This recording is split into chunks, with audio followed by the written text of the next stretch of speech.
we can think about.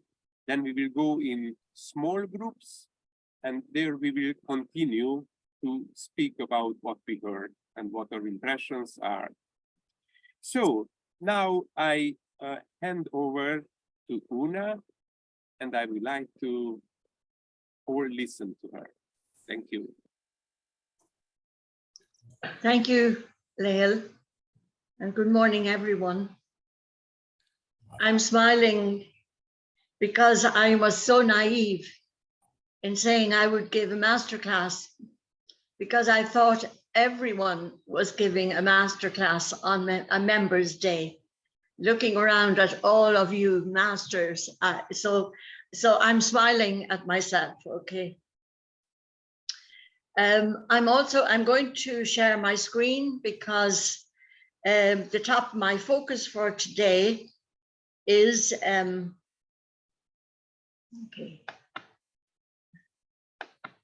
I share screen, and here we are.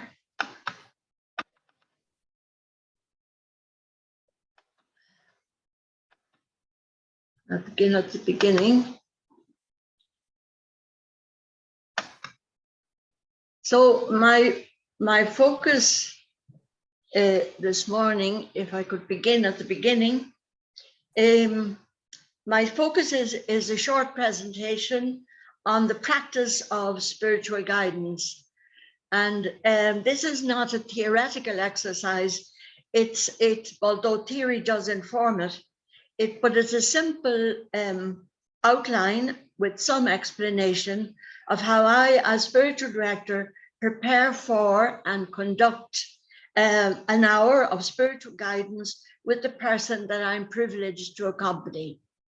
It's clear to me that the person is free to be there and has an understanding of the contract that we share. So I begin from the very beginning. I'm aware that there is a third person present in this relationship. The three chairs, there are symbols, if you like, and the chair in the center is a symbol of the presence of the Holy Spirit. Now, the presence of the Holy Spirit, in my experience, is not intrusive. It's not inhibiting in any way.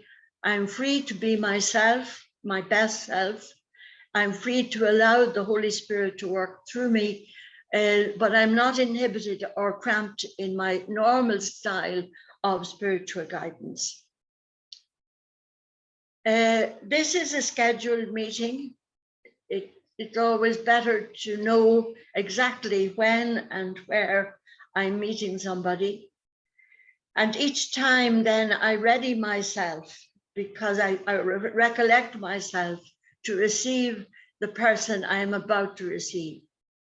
I light a candle to remind myself that this is our meeting time. I offer him or her my hospitality of heart. In other words, I am happy to meet this person, and the lit candle, which reminds me of the attitude I bring to this meeting, which is openness and hospitality and welcome. The space in which I meet the person is important. It's a prepared space. The lighting is important. That person, of course, many of us have met on Zoom and recently, but I like the meeting in person. The atmosphere is relaxed, comfortable, warm. Above all, it's a safe place. And as a director, I have no special agenda coming to the meeting, because the agenda is really on the part of the directee.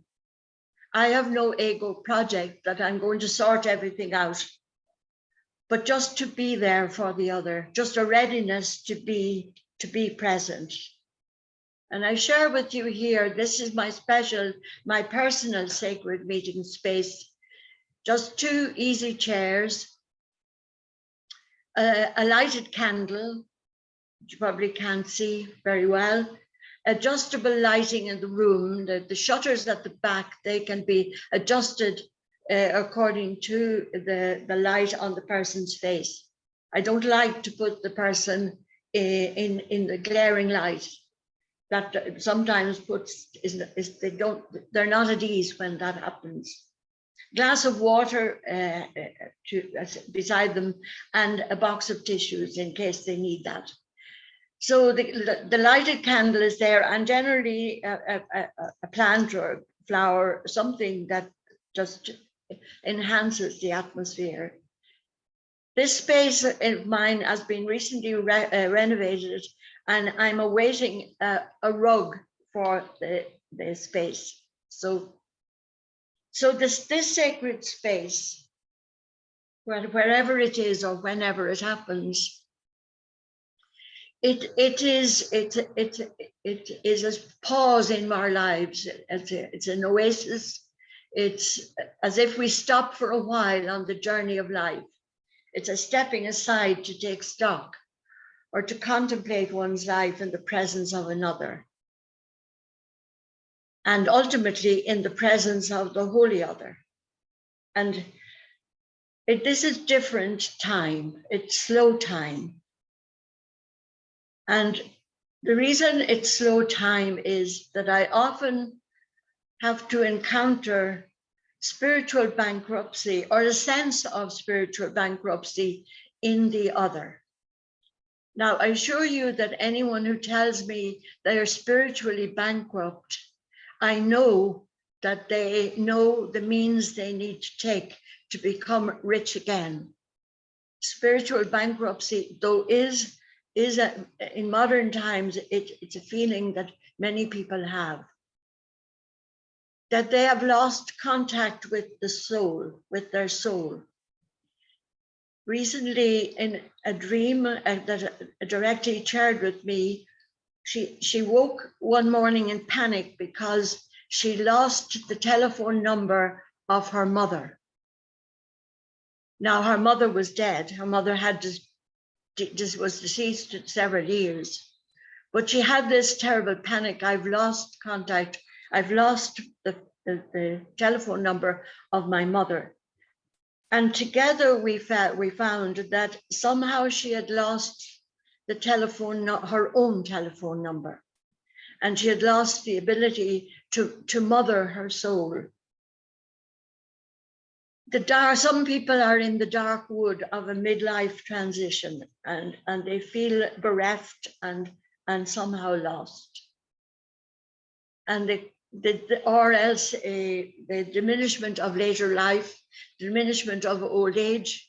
We meet people who suffer that inevitable sense of despair that things are going downhill for them, and perhaps the overemphasis on body care makes them blind to the fact that it is their soul that needs help and needs encouragement and needs sustenance. So there are many reasons that we step aside and that our directees step aside to need our help. So I bring to this encounter the fullness of my presence.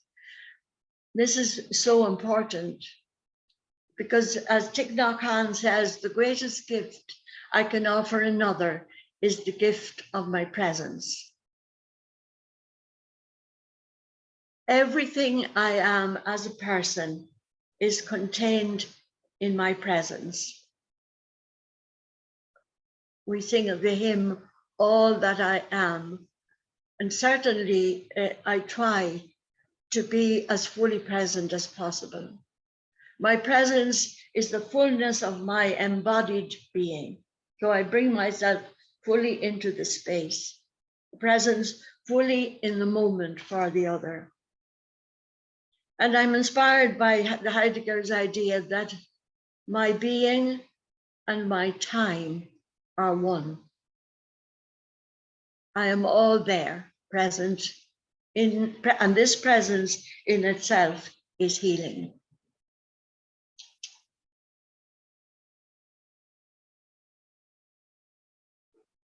Gradually in the course of the encounter, I inform myself of the context of the person's life.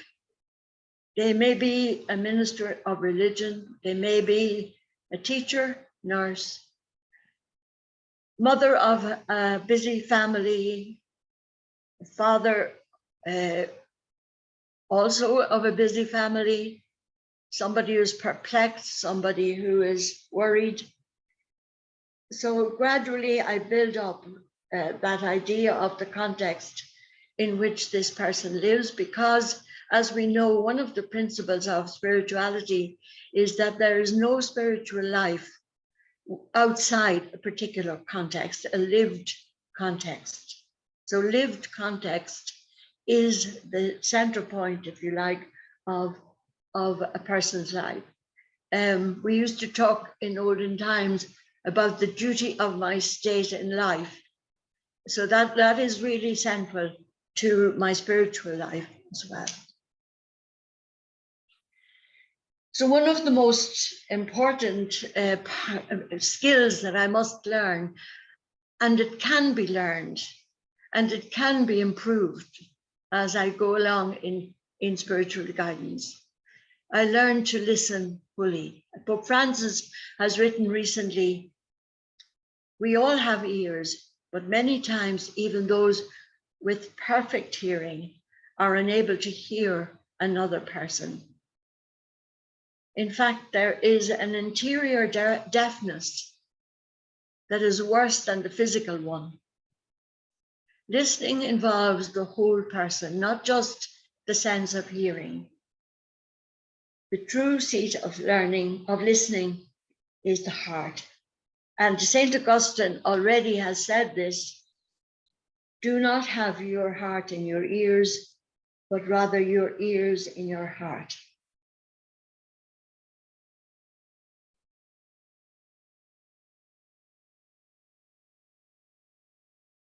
So listening then is therefore the first indispensable ingredient of spiritual guidance. Because I'm listening with great intent, to hear just the faint echo of the spirit in this person's life. Deep listening opens a pathway for discernment. And discernment is central to spiritual guidance. Just discerning with the other where God works in their lives. Discernment helps us to understand something of the mystery of God's presence in another's life.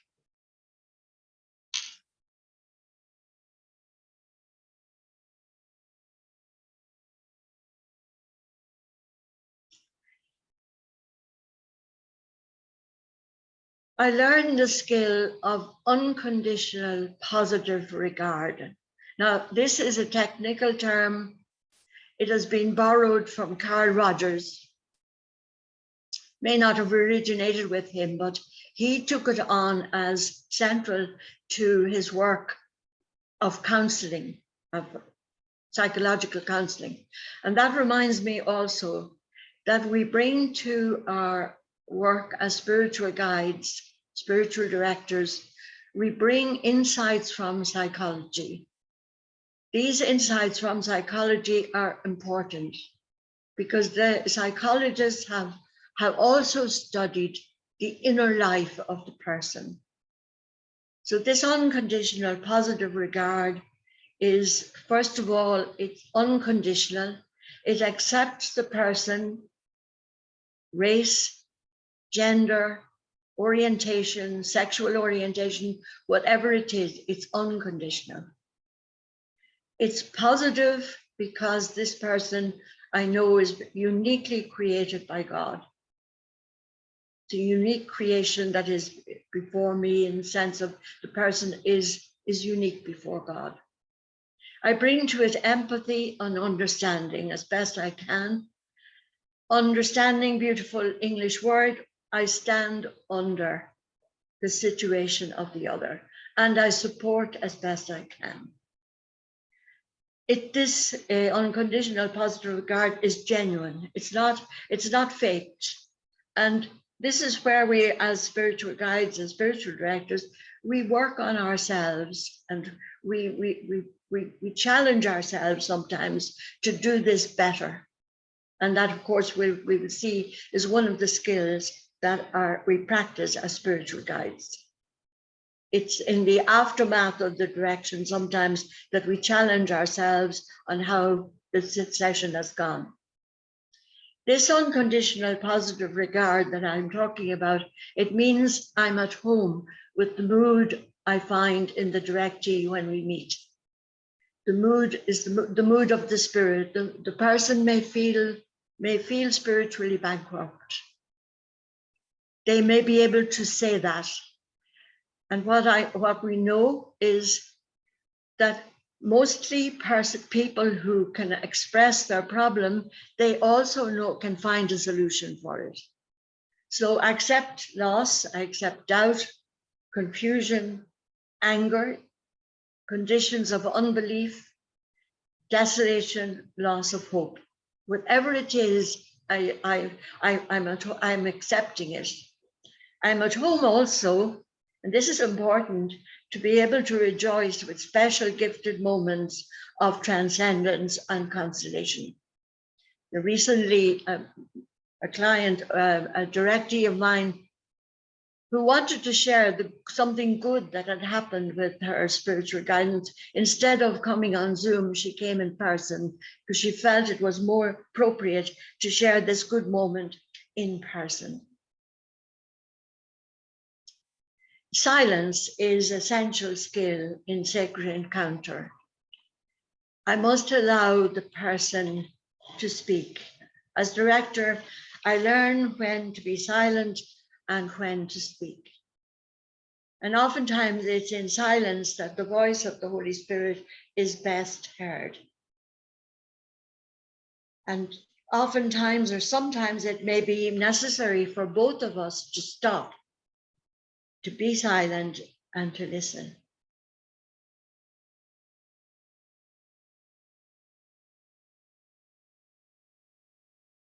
I also know how to perhaps deal with an awkward silence.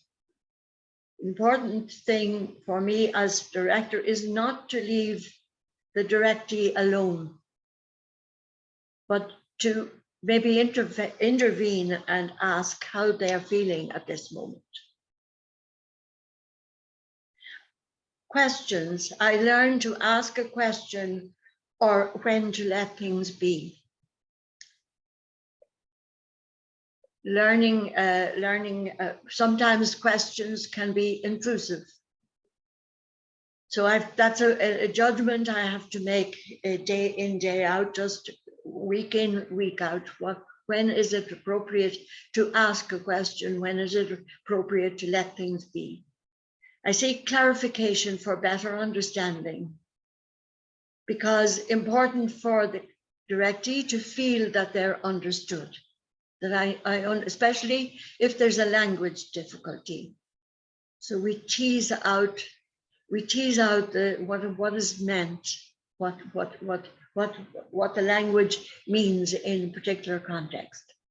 Slowly, we build a bridge of mutual understanding and reliability, that the person can say to me, I don't, that's not helpful, or I don't understand, etc. And I can equally say, please enlighten me and make this clear for me. I gradually then build a spiritual portrait of the other. I get to know what is helpful. Where is this people in relation to her soul or his soul? Who is God for this person? Or the divine other, or the holy other? How does this person experience herself or himself before God?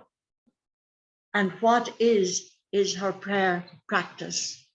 Or what is his soul practice? Where does the soul speak best? Does the person feel free to talk about how she prays or how he feels he may be failing or finding difficulties in prayer or in soul connection. Person needs to be free to find the language, find the words to talk about where they're searching, where they're looking for life, for sustenance. And I make humble offerings if and when appropriate. Sometimes I notice connections from one session to the next, how a previous session relates to this moment. So noticing is an important skill in spiritual guidance. I may suggest a text, a word of wisdom, a book, a poem, an image, something that comes to mind.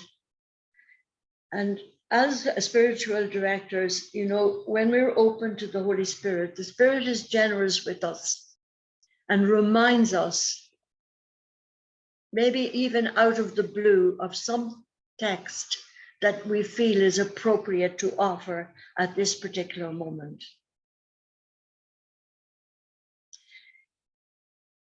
As spiritual guide, then here I have a figure who's busy in a workshop in a chemist shop, I think it is.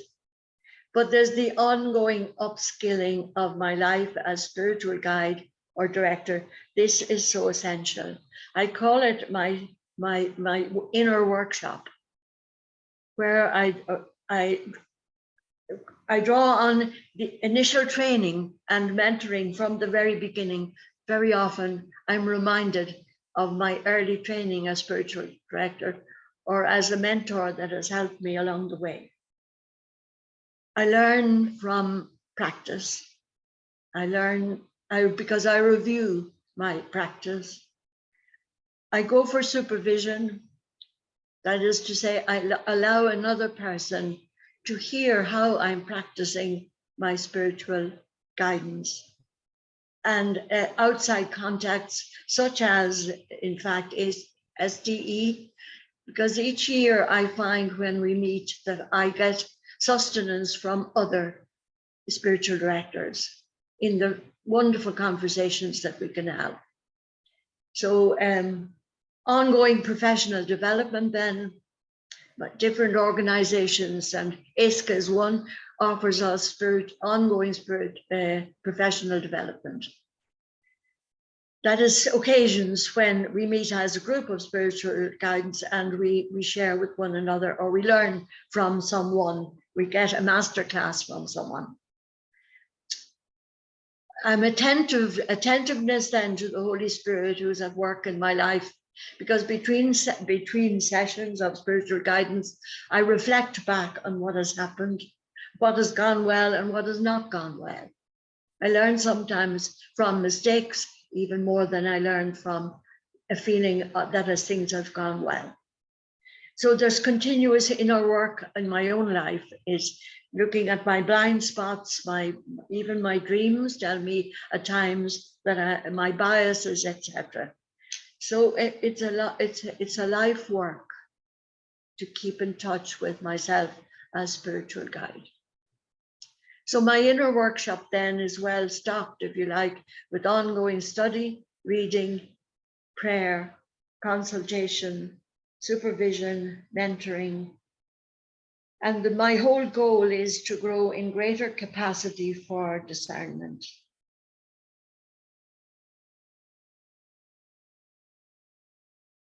I like to think of us as spiritual guides who practice this art of spiritual guidance, that we have our own tool set and that we work at being as good as we can at the art of spiritual guidance. So the ultimate goal then of the whole practice, if you like, of spiritual guidance is to try and understand God at work in the other's life situation and life journey, to see what nourishes their soul, to encourage people, the directee, to share what nourishes them, what keeps their spirit alive, what makes them realize that they live in a dual kingdom, if you like, the kingdom of the everyday and the kingdom of the transcendent. To listen, to notice, and to share when appropriate. It's very clear to me sometimes that the directee knows perfectly well the solution to their life situation. Just as soon as they begin to express it, they begin to talk about it, they see already something of the solution, or an opening to transcendence. Wisdom that comes from within. My wisdom, it's not from books, it's not because I know it all at all. It's just a wisdom that comes from above, as in a letter of St. James. So I end the hour of spiritual guidance. I ended it on time. It's important that there are what we would call, there are options, there are boundaries. I end the hour, the sacred encounter, on time with a prayer, and gather together this moment of prayer, in this moment of prayer, and this moment of grace that has occurred. So this summary prayer at the end is probably possibly made by both of us, but often just gathering it together is an exercise of conclusion.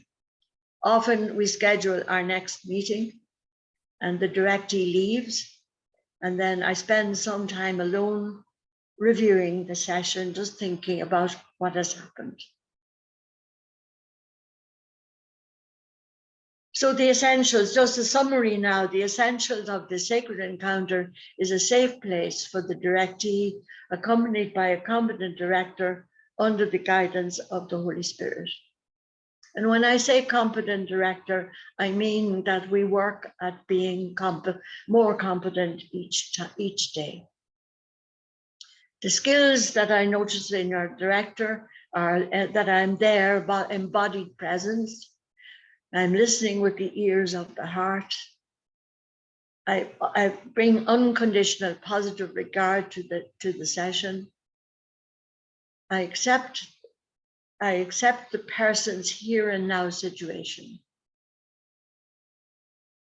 I notice how this person's soul is expanding, how the person is being helped or not helped, if you like. Noticing is important. Noticing, just letting being be also. I make offerings of wisdom, offerings of small, humble offerings. A text here, or perhaps a reference to a book or something that will help the other. And of course, silence. Silence is part of the nourishment of the session. So silence brings us to discernment. And then the safeguards, of course, are that I keep time. I begin on time and end on time, of course. I review the situation. I go for supervision myself on a regular basis. I do my inner spiritual work as best I can. And often too, I have to deal with a sense, some temporal sense of spiritual bankruptcy. I have to deal with that myself, and ongoing professional development. So I come to, these are the questions that perhaps will bring to our group. Was there an aspect of the presentation you found helpful, reminded you of your own practice?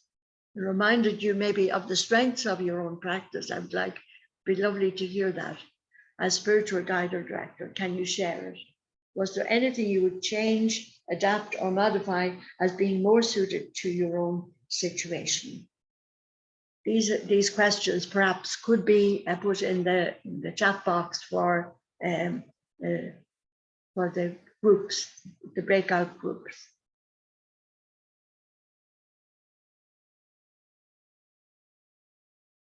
So I've come to the end, and thank you very much. I stop sharing.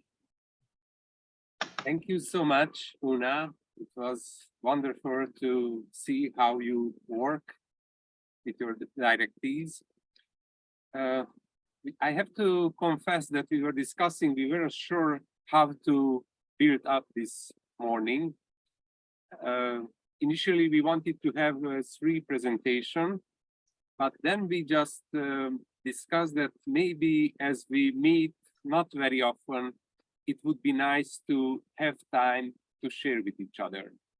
So then we discussed to have just 2 presentations, 2 master classes, and more time in small groups, and then together again in big group to discuss about it. So now we will have 5 times of time of personal reflection. If you feel comfortable, you can stop your camera and microphone, just be still, think about what we heard and see. And then in 5 minutes time, we will come together and we will go in small groups and we will discuss about what we heard. Thank you again.